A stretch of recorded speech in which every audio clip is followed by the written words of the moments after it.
Halo teman-teman, kali ini gue datang dengan video terbaru teman-teman. Oke, setelah kemarin gue bikin video unboxing iPhone XS dan gue udah janjiin kalau gue bakal bikin review setelah seminggu atau 2 minggu. Kali ini setelah hampir 5 hari pemakaian, gue putuskan untuk bikin review iPhone XS yang udah gue pakai teman-teman. Jadi di sini kita akan bareng-bareng melihat nih iPhone XS untuk tahun 2021 akhir menuju 2022 itu masih oke atau enggak sih teman-teman ya. Oke, tanpa banyak basa-basi kita langsung masuk ke video pembahasan kita teman-teman. Let's go.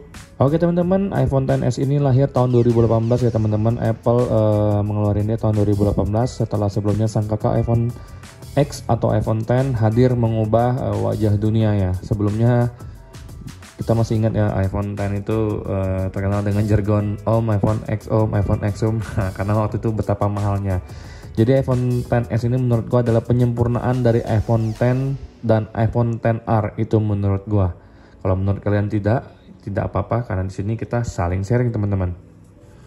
Oke, kalau dibandingkan pendahulunya sang kakak seperti iPhone X dan iPhone XR, menurut gua iPhone XS ini udah banyak banget dapat improve-nya karena di iPhone X sendiri masih pakai A11 Bionic. Kalau untuk iPhone XS ini udah pakai A12 untuk chipsetnya teman-teman, bagus banget ya. Untuk dari segi RAM-nya sendiri iPhone XS itu unggul dari iPhone X dan iPhone XR, di mana iPhone XR dan iPhone X itu memiliki RAM 3GB sedangkan untuk iPhone XS memiliki RAM sebesar 4GB. Oke teman-teman, kalau untuk dari segi desainnya bisa kalian lihat sendiri kalau desainnya iPhone XS itu seperti ini ya teman-teman. Menurut gua desainnya masih keren banget nih teman-teman. Depan dan belakangnya dilapisi oleh Corning Gorilla Glass yang menurut gua sangat-sangat premium banget bentuknya. Seperti yang bisa kalian lihat sendiri, desainnya seperti ini teman-teman. Oke, menurut gua iPhone XS ini desainnya keren banget. iPhone XS juga memiliki warna yang kelihatan premium yang menurut gua teman-temannya. Ada warna gold, space gray, yang gue ini kayaknya warna space gray ya teman-teman. Dan ini desainnya menurut gua kelihatan premium, ditambah dengan dua kamera seperti ini juga seperti keren banget. Dan dari segi desainnya sendiri nggak beda-beda jauh ya sama iPhone X, karena menurut gua iPhone X itu kacanya iPhone XS, cuman iPhone XS ini penyempurnaan dari segi spesifikasinya itu menurut gua teman-teman ya. Dan untuk feel megangnya sendiri gue sangat suka karena compact di tangan gue ini teman-teman. Untuk satu jari masih oke, untuk dua jari juga bisa, jadi gue sangat-sangat suka ya. Untuk iPhone XS sendiri sudah dilengkapi dengan fitur Face ID, di mana kalian bisa mengaktifkan Face ID ini di setting, dan di Face ID kalian bisa setup an alternate appearance atau kalian setting sendiri untuk menggunakan Face ID untuk membuka iPhone ini. Dan juga untuk kameranya di sini menurut gue sangat keren banget nih teman-teman untuk kameranya, karena di sini bisa zoom 2 kali dan juga di sini merupakan peningkatan dari iPhone X dan XR menurut gue teman-temannya. Nah, jadi di sini untuk harganya sendiri sekarang untuk XR sendiri kemarin gue beli di harga 5,5 teman-teman. Jadi gue belinya di Bali, karena gue di Bali jadi gue belinya waktu itu di Tarafon dan pasar ya teman-teman, dimana gue dapat garansi 1 bulan dan harganya di 5,5 juta atau 5,4 sekitar begitulah teman-temannya, karena waktu itu gue tukar tambah.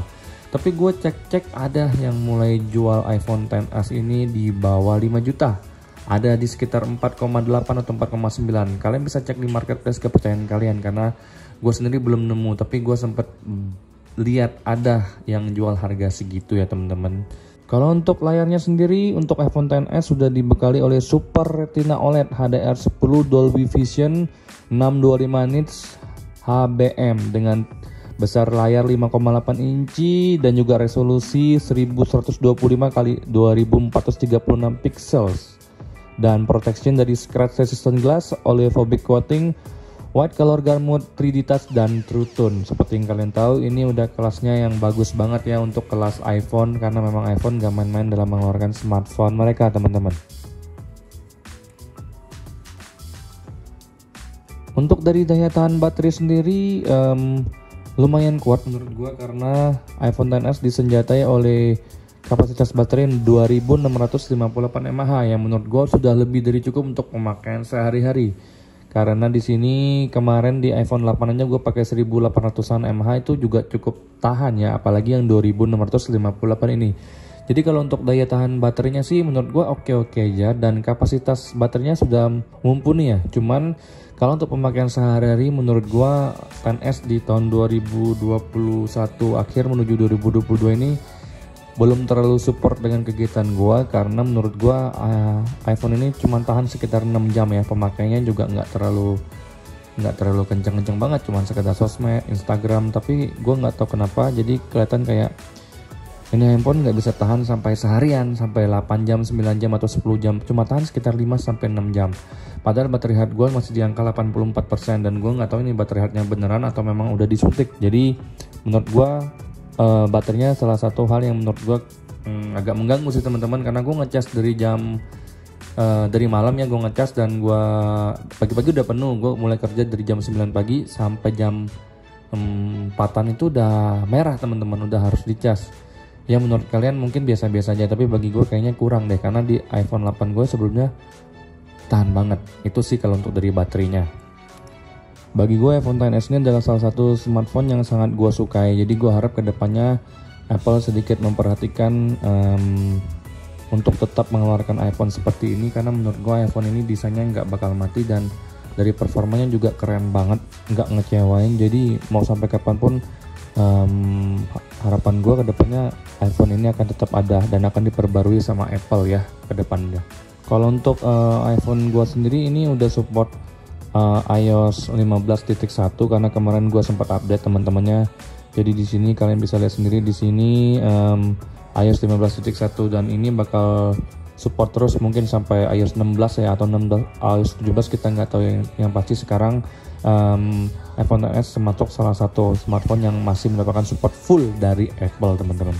Oke teman-teman, kalau untuk dari kameranya sendiri, iPhone XS ini didukung oleh dual kamera, yaitu 12 megapiksel lensa wide dan juga 12 megapiksel telephoto, dimana sudah didukung oleh quad LED dual tone flash dan HDR, dimana videonya kalian bisa merekam di 4K di 24, 30 dan 60 fps, atau di 1080p di 30, 60, 120 dan 240 fps, HDR dan stereo sound recording. Jadi untuk kamera depannya sendiri didukung oleh dual kamera standar 7 megapiksel dan juga sensor depth biometric sensor, features HDR, dan kalian bisa merekam video kamera depan di 1080p, 30 dan 60 fps. Ada gyro EIS. Jadi teman-teman ini udah bikin kalian ngerekam itu udah santuy aja, goyang-goyang bisa diredam lah dari segi software maupun dari segi bawaan kamera ini. Jadi kalian nggak perlu takut kualitas perekaman kalian tuh goyang-goyang atau gimana-mana, semuanya aman teman-teman ya.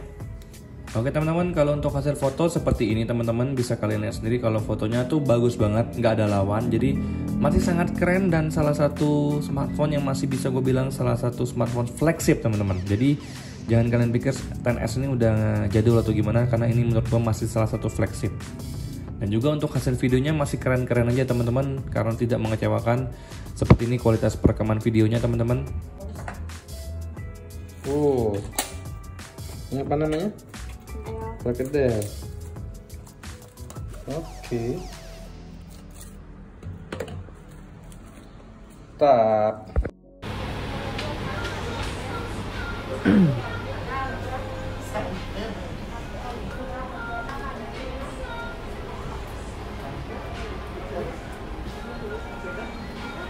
Oke teman-teman, kali ini kita akan ngajakin kalian untuk tes gaming, karena gua ada download 3 game sini, ada Mobile Legends, PUBG Mobile, dan Genshin Impact. Kita coba masuk ke Mobile Legends teman-teman.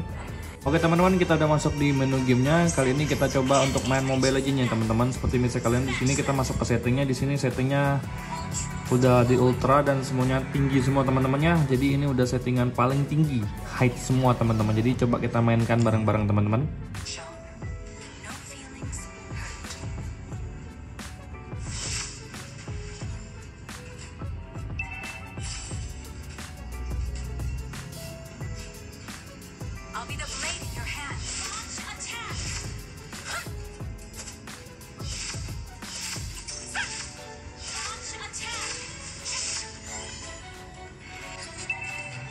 Oke teman-teman, kalau untuk Mobile Legends semuanya lancar-lancar ya teman-teman, karena tidak ada yang namanya lag dan ini masih smooth banget, dan tidak ada yang namanya frame drop, karena ini masih keren banget teman-temannya. Jadi Kalau untuk main Mobile Legends masih oke banget teman-teman, dan ini gua bisa bilang kalian bakal nagih mainnya teman-teman.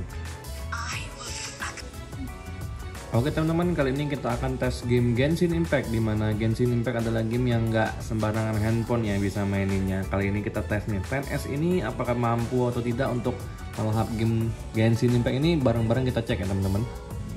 Oke teman-teman, kita udah di mapnya. Sekarang kita coba cek di settingannya teman-teman untuk Genshin Impact sendiri settingnya seperti apa. Seperti yang bisa kalian lihat di sini, settingnya untuk di grafik ada di balance ya teman-teman, dimana ini graphics quality-nya custom, render resolution-nya low, shadow quality-nya medium, visual effect-nya medium, dan FPS-nya 60 FPS. Seperti yang kalian lihat, graphic quality-nya kalau gue bikin di default gini smooth banget ya. Kalau untuk defaultnya teman-teman di sini medium semua teman-teman. Kalau kita ke highest, di sini ada tulisan current performance load is too high. Nah, jadi nggak disarankan teman-teman kita pakai medium aja teman-teman. Let's see gimana performanya teman-teman.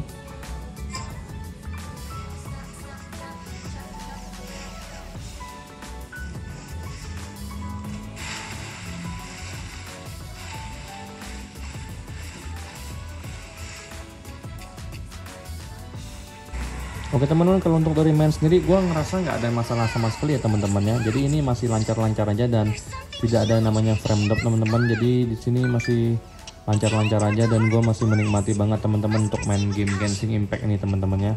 Jadi 10S menurut gue masih sangat-sangat sanggup untuk main game ini di kualitas yang smooth ya teman-temannya. Walaupun nggak bisa tembus ke highest, tapi menurut gue Genshin Impact masih layak untuk main sini. Nah, barusan gue ngerasa kayaknya ada sedikit patah.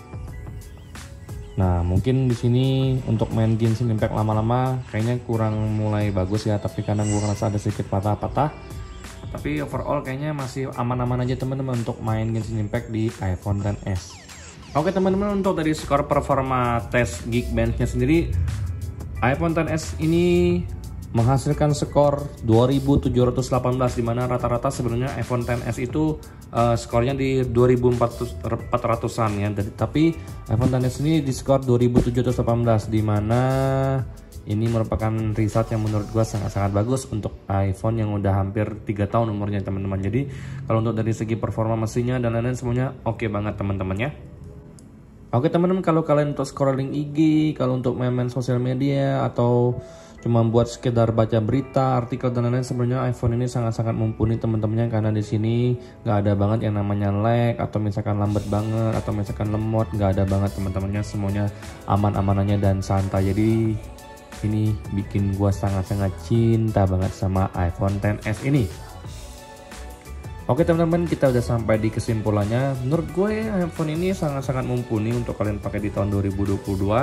Terlepas dari unit gue ini yang baterainya kurang cocok menurut gue, tapi gue yakin sebenarnya baterai iPhone XS itu masih kuat-kuat aja untuk seharian dipakai dalam sosial media atau bekerja, karena menurut gue itu masih layak banget dengan kapasitas 2600an mAh. Jadi iPhone ini sangat-sangat kuat baterainya. Jadi kesimpulannya adalah iPhone ini sangat-sangat layak untuk kalian jadikan sebagai daily driver atau senjata utama kalian kan. Didukung dengan desainnya yang bagus dan juga performanya yang keren, iPhone ini menjadi salah satu rekomendasi yang layak dari Kang Review. Oke teman-teman, tanpa banyak basa-basi, thank you udah datang di video kali ini, udah nonton dan nyempetin waktu kalian, udah buang-buang waktu kalian buat nonton. See you di next video.